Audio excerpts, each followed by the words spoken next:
Ne perdez jamais de vue que dans l'Apocalypse, les 29 références au terme agneau désignent à chaque fois un petit agneau. Voici un petit agneau a vaincu. Étrange contradiction. Le lion, l'agneau, c'est du pareil au même. L'agneau équivaut au lion en termes de force et de victoire. Cependant, l'agneau est le symbole même de la faiblesse. Rien n'exprime mieux la faiblesse qu'un petit agneau. Vous n'aimeriez pas faire peser une lourde charge sur un petit agneau. Mais notez bien ce qui est dit dans ce livre de l'Apocalypse à propos du petit agneau.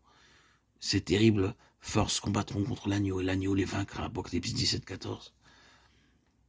On pourrait volontiers croire cela du lion, mais c'est l'agneau qui les vaincra. Faiblesse et force réunies dans un même être.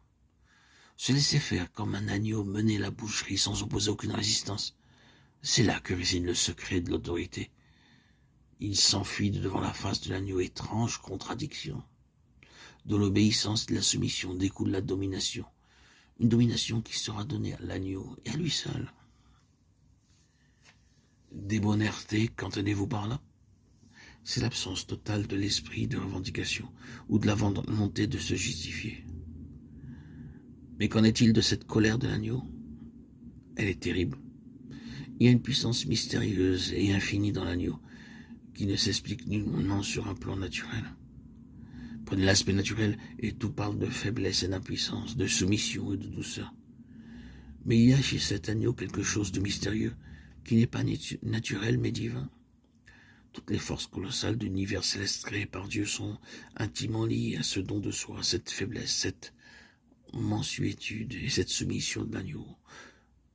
Tout converge et œuvre dans ce sens. Ceci n'est pas simplement une déclaration subjective. Il s'agit d'un fait que tout chrétien peut vérifier. Et beaucoup d'entre vous savent fort bien que cette façon de procéder a fait ses preuves. Lorsque vous avez demandé au Seigneur Jésus la grâce de souffrir en silence, d'accepter avec joie la perte de vos biens, de contenir votre ardeur naturelle, vos colères ou vos réactions, et que vous avez mis votre cause entre les mains du Seigneur, vous avez vu le Seigneur intervenir là où vos explosions de colère et vos propres efforts s'étaient montrés infructueux. Vous avez vu alors le Seigneur agir lorsque vous avez lâché prise et que vous êtes vous-même effacé. Voilà le chemin à suivre, et ceci ne nous est pas naturel. Non, nous avons une nature complètement différente de celle de l'agneau. Nous le savons très bien. Mais lorsque Dieu a construit quelque chose d'après le modèle de l'agneau, il prépare le terrain et fraye un chemin pour mettre en œuvre sa puissance infinie et susciter une œuvre qui n'a rien de naturel et qui ne peut être attribuée qu'à lui seul. Voyez cet agneau mené à la boucherie. Il n'ouvre point la bouche.